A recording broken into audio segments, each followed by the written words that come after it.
Welcome to our channel Saradamuchchatlu. So మీరు ఈ quarantine డేస్ని ఎలా యూజ్ చేసుకుంటున్నారు నాకు కామెంట్స్లో తెలియజేయండి. ఈరోజైతే నేను మీకోసం హెల్తీ అండ్ టేస్టీ రెసిపీతో మీ ముందుకు వచ్చేసాను. అదే ఎగ్ బుజ్జి. ఓ ఎగ్ బుజ్జినా అంటే కోడిగుడ్డు పొరుటు, ఇందులో ఏముంది స్పెషాలిటీ అంటారా? అక్కడికే వస్తున్నా అండి. జనరల్గా మనకి ఐరన్ అనేది చాలా అవసరం. అంటే ఇంట్లో మాత్రమే కాదండి, మన ఒంట్లోకి కూడా చాలా అవసరం. సో ఐరన్ ఎక్కువగా ఉండే పదార్థం పాలకూర. సో ఈ పాలకూరని ఎగ్తో కలిపి పాలక్ ఎగ్ బుర్జీ చేస్తామన్నమాట. మీరు ఎప్పుడైనా ట్రై చేశారా ఈ రెసిపీ? ఒక్కసారి చేసి చూడండి. మళ్ళీ పప్పు పాలకూర అస్సలు ఉండరు, పాలకూర ఎగ్ బుర్జీనే వండుతారు. అంత టేస్టీగా ఉంటుంది. So let's start the video. కావాల్సిన పదార్థాలు: 4-5 కట్టలు పాలకూర, 4 కోడిగుడ్లు, ఒక మీడియం సైజ్ ఉల్లిపాయ, 2 పచ్చిమిర్చి, రుచికి తగినంత ఉప్పు, కారం, చిటికెడు పసుపు, ధనియాల పొడి.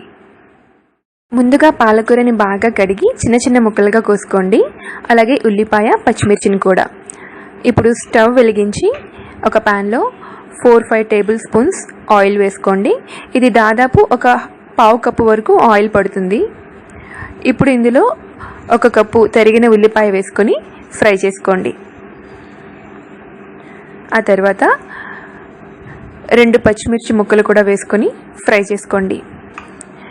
ఈ ఉల్లి తరుగు మనకి గోల్డెన్ ఫ్రై కలర్కి రావాల్సిన అవసరం లేదండి, జస్ట్ ట్రాన్స్పరెంట్ కలర్లోకి మారితే చాలు. ఇప్పుడు ముందుగా కోసుకున్న పాలకూర తరుగుని కొద్దిగా ఇందులో వేసుకోండి.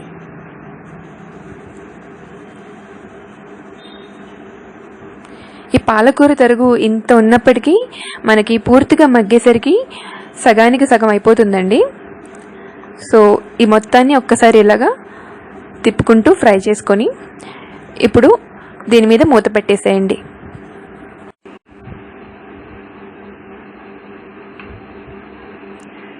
సో ఇప్పుడు ఇందులో రుచికి తగినంత ఉప్పు, అలాగే పసుపు,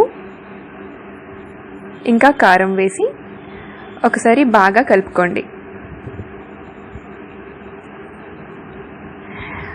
ఈ పాలకూర మిశ్రమం మనకి ఇంకా మగ్గాల్సింది ఉంది. సో ఇంకో 10 నిమిషాల పాటు మూత పెట్టి దీన్ని మగ్గించుకుందాం.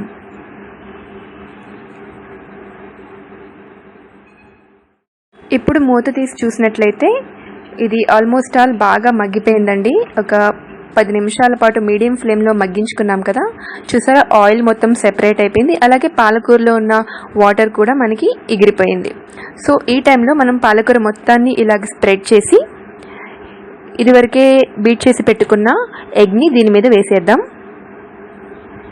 ఇలా మొత్తం ఎగ్ని పాలకూర మీద పరుచుకొని హై ఫ్లేమ్లో ఒక 2 మినిట్స్ పాటు అలాగే ఉంచేసేయండి. 2 మినిట్స్ తర్వాత దీనిని మెల్లగా తిప్పడం స్టార్ట్ చేయండి.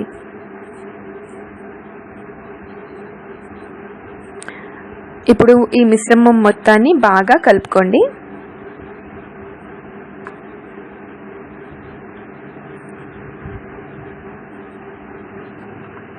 ఈ రకంగా ఎగ్ పాలకూరకి బాగా పట్టేలాగా పూర్తిగా కలుపుతూ ఉండండి. చూసారా ఆల్మోస్ట్ ఇది మనకు అయిపోయింది. ఇప్పుడు దీనిని దించేసే ముందు 1 టీ స్పూన్ ధనియాల పొడి ఇందులో వేసుకొని బాగా కలిపి ఇంకొక 2 మినిట్స్ మీడియం ఫ్లేమ్లో పెట్టి ఉంచండి. సో ఫైనల్లీ మన పాలకూర ఎగ్ బుజ్జీ రెడీ. ఈ కర్రీని పిల్లలు కూడా చాలా ఇష్టంగా తింటారండి.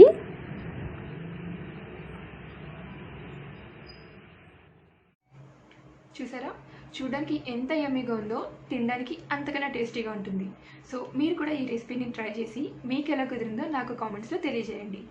అండ్ మీకు ఈ వీడియో నచ్చినట్లయితే లైక్ చేయండి, మీ ఫ్రెండ్స్తో షేర్ చేయండి.